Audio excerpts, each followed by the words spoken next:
School of ఎసెన్షన్కి అందరికీ స్వాగతం. ఈరోజు సిస్టర్హుడ్ ఆఫ్ ద రోజ్లో మార్టా రోడ్స్ ఈ 4th చాప్టర్లో మనము ఈరోజు ఎంటర్ అవుతున్నాం. అందులోని ఒక ధ్యాన ప్రక్రియని మనం ఈరోజు చేసుకుంటూ ఉందాం. అలాగే కళ్ళు మూసుకోండి. మనందరి చైతన్యం ఒకరితో ఒకరు తెల్లని కాంతితో కలపబడుతూ ఉంది. ఇప్పుడు మీరు మీ హార్ట్ బీట్ని విజువలైజ్ చేయండి, దాన్ని గమనిస్తూ ఉండండి. మీ ఛాతీ భాగంలో గుండె నిదానంగా స్ట్రాంగ్గా కొట్టుకుంటున్నట్లు ఫీల్ అవ్వండి. మీ గుండె యొక్క ఆర్టరీస్, వీన్స్ ద్వారా రక్తం ప్రవహిస్తున్నట్లు విజువలైజ్ చేయండి. అక్కడి నుంచి వాటికి అనుసంధానించబడి ఉన్న క్యాపిలరీస్లోకి కూడా రక్తం ప్రవహించడాన్ని విజువలైజ్ చేయండి. ఇప్పుడు శరీరంలో ఏ భాగానికైతే హీలింగ్ అవసరమో ఆ అన్ని భాగాలకి హీలింగ్ ఎనర్జీస్ని పంపించండి. ఇప్పుడు మీ శరీరానికి దూరంగా పైన ఒక కాంతి ప్రకాశిస్తూ ఉన్నట్టు విజువలైజ్ చేయండి. ఆ అద్భుతమైన కాంతి నుండి ఒక కాంతి స్తంభం మీ తల భాగంలోకి ప్రవహిస్తూ మీ హృదయంలోకి యాంకర్ అవుతూ ఉంది. భూమి లోపల నుండి మరొక తెల్లని కాంతి పుంజం బయలుదేరి మీ వెన్నెముక చివరి భాగంలోకి ప్రవేశిస్తూ మీ హృదయం వరకు చేరుకుంటున్నట్లు విజువలైజ్ చేయండి. ఇప్పుడు మీ హార్ట్ బీట్ని గమనించండి. మీ హృదయం నుండి కాంతి అలలు అలలుగా మీ శరీరం అంతా కూడా ప్రవహిస్తోంది. ఈ కాంతి మీ ప్రతి కణాన్ని హీలింగ్ లైట్తో నింపివేసింది. విశ్వం నుండి, భూమి లోపల నుంచి వస్తున్న ప్రాణశక్తి మీ ప్రతి కణాన్ని ఉన్నతంగా చేస్తోంది. రీజనరేట్ చేస్తుంది, అంటే పునరుత్పత్తి చేస్తోంది. అలాగే పునరుద్ధరిస్తూ ఉంది. రీవైటలైజ్ చేస్తూ ఉంది, అంటే పునరుజ్జీవనం చేస్తోంది. ఈ ప్రాసెస్ని ప్రతి కణంలోనూ జరుగుతున్నట్లు విజువలైజ్ చేయండి. ఇప్పుడు మీ శరీరం నుండి ఈ కాంతి వలయాలు వ్యాపిస్తూ మనందరి శక్తి వలయాలతో కలిసి ఏర్పడుతూ ఉంది.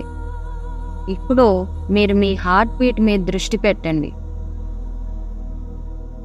ఇలా అందరి ఎనర్జీస్ కలిసిన తరువాత అది ఒక పెద్ద హార్ట్గా తయారయ్యి ఆ హార్ట్ ప్రేమ స్పందనలతో కొట్టుకుంటూ ఉంది. అలా ఈ హృదయ స్పందనలు స్ట్రాంగ్గా అయ్యి వలయాకారంలో అలలు అలలుగా మీ చుట్టూ ప్రదేశమంతా వ్యాపిస్తోంది. అక్కడ నుండి మీరున్న దేశం, అలాగే మీ చుట్టూ ఉన్న అన్ని దేశాలకి కూడా వ్యాపిస్తూ భూగ్రహం మొత్తం కూడా అది వ్యాపించింది. ఈ అలలు ప్రేమని, కాంతిని, హీలింగ్ని, ప్రొటెక్షన్ని కలిగిస్తున్నట్టు విజువలైజ్ చేయండి. అలా మీ చైతన్యం విస్తరిస్తూ అవుతూ ఉన్నట్లు ఫీల్ అవ్వండి. ఇది భూగ్రహాన్ని దాటి అంతరిక్షంలోకి విస్తరించింది. అలా విస్తరిస్తూ మీరు పైనుంచి చూస్తున్నప్పుడు ఈ భూగ్రహం డీప్ బ్లూ కలర్లో తెల్లటి మేఘాలతో అద్భుతంగా అందంగా కనిపిస్తూ ఉంది. అలా విస్తరిస్తూ ఆనందపు స్థితిలో, అనంత శూన్యంలో, ఆ మూల చైతన్యంలో కలిసిపోయినట్లు ఫీల్ అవ్వండి. ఆ కాంతి నుండి వస్తున్న హీలింగ్ మీ ద్వారా ప్రవహిస్తూ ఉంది. ఆ స్థితిలో కొంచెం సేపు ఉండండి.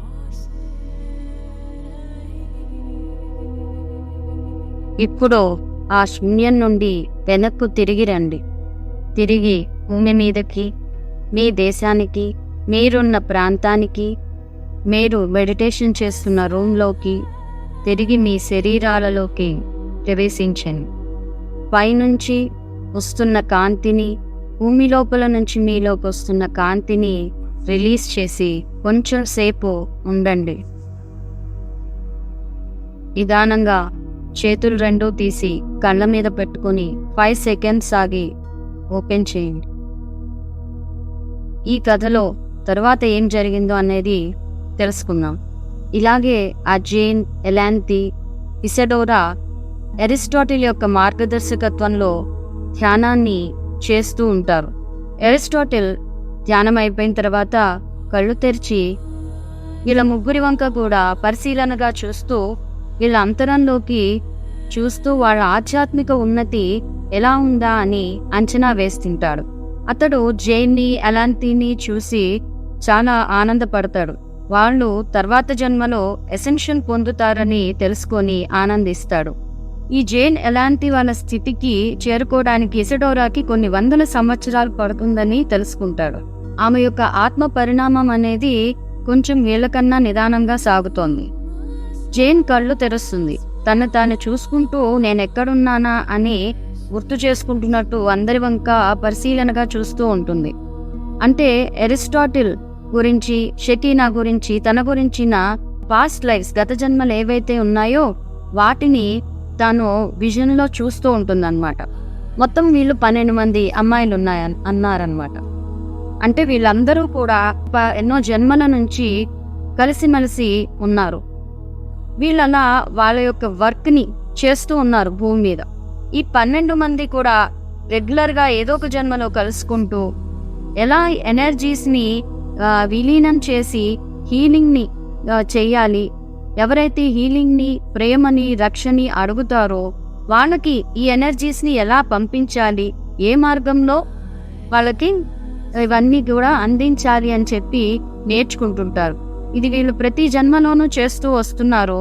అలాగే ఈ జన్మలో కూడా మళ్ళీ అరిస్టాటిల్, షకీనా దగ్గరికి జైన్ వచ్చి వాళ్ళ దగ్గర ఇవన్నీ కూడా నేర్చుకుంటుంది. కానీ ఎవరైతే ఈ హీలింగ్, లవ్ని, ప్రొటెక్షన్ని అడగరో వాళ్లకు ఈ ఎనర్జీస్ పంపకూడదని గట్టిగా చెప్పి నేర్పిస్తారు ఈ 12 మందికి. ఎందుకంటే అది ఎదుటివారి ఫ్రీ విల్లో ఇంటర్ఫియర్ అవుతున్నట్టు. వాళ్ళు అడగకుండా మనం చేయకూడదు. అడిగితే ఇవ్వబడుతుందని చెప్తాం కదా, అలాగే జీసస్ చెప్తారు ask and it will be given అని. సో అడిగినప్పుడు మటుకే మనం వీటిని పంపించాలి. ఈ విజన్ కూడా ఆగిపోతుంది సడన్గా. ఇంకప్పుడు జైన్కి ఒక రియలైజేషన్ అనేది కలుగుతుంది. అంటే ఒక వాస్తవం అనేది తెలుస్తుంది. 1200 సంవత్సరాల తరువాత దివ్య స్త్రీతత్వ శక్తి, అంటే డివైన్ ఫెమినైన్ ప్రిన్సిపల్ అనేది ఈ భూమి మీద పునఃస్థాపించబడే సమయం ఇది అని తన ఇన్నర్లో ఒక క్లారిటీ అనేది వస్తుంది. తనతో పాటు హోలీ ల్యాండ్కి ప్రయాణం చేస్తున్న ఈ మహిళలు ఎవరైతే ఉన్నారో వాళ్ళందరూ కూడా ఈ అద్భుతమైన సంఘటనలో ఒక భాగమే అనే విషయం తనకి అర్థమవుతుంది. కళ్ళు తెరిచి చూసి షకీనా తననే చూస్తున్నట్టు జైన్ ఫీల్ అవుతుంది. ఈ భార్యాభర్తలు ఇద్దరూ కూడా అరిస్టాటిల్, షకీనా ఎదుటివారి మన లోపలి పొరల్లో ఉన్న ఆలోచనలను సైతం చదివేస్తారు అని అనుకుంటుంది జైన్. ఇంకా ఎలాంటి ఇసడోరా ధ్యానంలోనే ఉంటారు. ఈ ఇన్నర్ వర్క్ వలన, అక్కడ ఉన్న స్వచ్ఛమైన గాలి వల్ల ఆమెకు ఆకలి బాగా వేస్తుంది. బ్రేక్ఫాస్ట్ చేస్తూ జైన్ తనకున్న డౌట్స్ ఏదైతే ఉన్నాయో వాటిని అరిస్టాటిల్కి అడుగుతుందన్నమాట. అంతరిక్షంలో సూర్యుడు చుట్టూ తిరుగుతున్న ప్లానెట్స్ని నా విజన్లో చూశాను. ఇది ఎలా సంభవం? ఇది ఎలా జరుగుతుంది? చర్చిలోని ప్రీస్ట్స్ ఈ యూనివర్స్ మధ్యలో భూమి ఉన్నట్లు, భూమి చుట్టూ మిగతా గ్రహాలన్నీ తిరుగుతున్నాయని చెప్తారు కదా. గాజాలోని హై ప్రీస్టెస్ ఏమో మాకు సూర్యుడి చుట్టూ ప్లానెట్స్ తిరుగుతాయని చెప్పింది. మరి అంతరిక్షం నుండి భూమి బ్లూ కలర్, వైట్ కలర్లో కనపడుతుందని మీరు ధ్యానంలో చేస్తున్నప్పుడు చెప్పారు. అది మీకు ఎలా తెలుసు అని అరిస్టాటిల్ని అడుగుతుంది. అంటే పూర్వం భూమి చుట్టూ ప్లానెట్స్ అన్ని తిరుగుతూ ఉంటాయని చెప్పి నమ్మేవాళ్ళు. అలాగే భూమి ఫ్లాట్గా ఉంటుందని, గుండ్రంగా ఉండదని, ఇటువంటి కొన్ని నమ్మకాలు అప్పట్లో ఉన్నాయి. దానికి అరిస్టాటిల్ చెప్తారు, ఈ ప్రపంచంలో ఎంతో అజ్ఞానం ఉంది. ఏదో ఒక రోజు ఇప్పుడు ఉన్న ఎన్నో నమ్మకాలు కూలిపోయినట్లు ఈ బిలీఫ్ సిస్టమ్ కూడా, అంటే భూమి చుట్టూ గ్రహాలు తిరుగుతాయనే ఈ బిలీఫ్ సిస్టమ్ కూడా తప్పు అని నిరూపించబడుతుంది. జేన్, నీ ప్రయాణాన్ని నువ్వు చక్కగా ఆస్వాదించు, ఓపెన్ మైండ్తో ఉండు. సాధారణంగా మనలోని అంతర్గత గురువు సత్యమే చెప్తుంది. కొంతమందికి శరీరాన్ని భూమిపైన ఎత్తులో విహరించే ప్రావీణ్యం, అంటే సామర్థ్యం ఉంటుంది అని చెప్తారు. అంటే ఎప్పుడైతే మనం ఓపెన్ మైండ్తో ఉంటామో మనం రిసీవ్ చేసుకుంటాం ఆ జ్ఞానాన్ని. లాజికల్ మైండ్తో ఇది తప్పు, ఇది కాదు, ఇది ఎలా జరుగుతుంది అనే ఆలోచనల్లో ఉన్నప్పుడు మనకు ఆ విషయం అనేది లోపలికి ఎక్కదు. అప్పుడే స్పీటో పరిగెత్తుకుంటూ వచ్చి, స్పీటో అంటే ఇసడోరా వాళ్ళ సర్వెంట్, నాకు ఒక అద్భుతమైన కల వచ్చింది, నాకు వచ్చే కలలేవి గుర్తుండవు కానీ ఈ కల మటుకు బాగా గుర్తుంది అని ఉత్సాహంగా చెప్తాడు. అరిస్టాటిల్ అతనికి ఒక బౌల్ నిండా ఉడకపెట్టిన గింజల్ని ఇస్తూ నీకేం కల వచ్చింది అని అడుగుతాడు. నేను అడవిలో నా కుక్కతో కలిసి నడుస్తున్నాను. అక్కడ ఒక పాత చెట్టు తొర్రలో ముడుచుకొని ఉన్న పామును చూశాను. నా కుక్క దానిపైకి దూకింది. పాము అటు ఇటు పాకుతూ కుక్కను కాటేయడానికి వెళుతోంది. నేను కుక్కను కాపాడదామని వెళ్తే ఆ పాము నా మణికట్టుపైన కాటు వేసింది. పాము వెళ్ళిపోయిన తర్వాత నా చొక్కాని చింపి నా మణికట్టు కట్టుకొని కాసేపు కూర్చున్నాను. ఆ కలలో పాము కట్టుకు నేను చచ్చిపోలేదు కానీ నాలో ఏదో గొప్ప మార్పు సంభవించింది అని నాకు అర్థమైంది అని తన కళను గురించి చెప్తాడు. షకీనా శ్రద్ధగా అతడు చెప్పేదంతా విని ఆ కళని ఇంటర్ప్రెట్ చేసి ఇలా చెప్తుందన్నమాట. నీ ఎడమ మణికట్టు మీద పాము కాటు వేసినప్పుడు నీలోని సహజమైన స్త్రీతత్వ శక్తి మేల్కొంది. అది నీలోని పశుతత్వాన్ని అధిగమించేలా నీకు చేస్తుంది. నువ్వు కూడా జ్ఞానవంతుడు అవుతావు. ఇక నువ్వు సేవకుడిగా పని చేయనక్కర్లేదు అని స్పీటోకి చెప్తుంది. అలాగే అక్కడున్న ఇసడోరా వంక చూసి, జేన్ వాళ్ళతో పాటు ఈ స్పీటోని హోలీ ల్యాండ్కి పంపించడం నీకిష్టమేనా అని అడుగుతుంది షకీనా.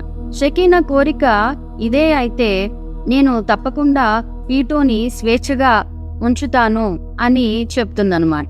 నువ్వు ఈ మహిళల బృందంతో పాటు హోలీ ల్యాండ్కి ప్రయాణం చేయటానికి, ప్రయాణంలో వాళ్ళకి రక్షణగా ఉండటానికి సిద్ధంగా ఉన్నావు అనడానికి ఈ కళ నీకొక గుర్తు.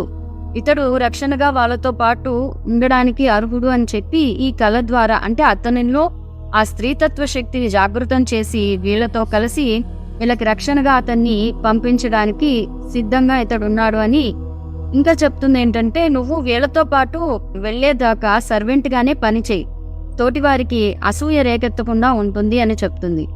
జేన్ కి ఎటువంటి విజన్స్ అయితే వస్తాయో ఎలాంటికి కూడా అటువంటివే వచ్చాయి అని షేర్ చేస్తుంది.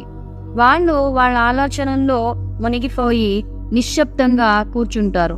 ఎలాంటి మొదట మాట్లాడుతూ, ఇది నిజంగా ఎంతో పవిత్రమైన ప్రదేశం, ఇక్కడ స్వర్గము భూమి రెండు కలిసిపోయాయా అన్నట్లుంది.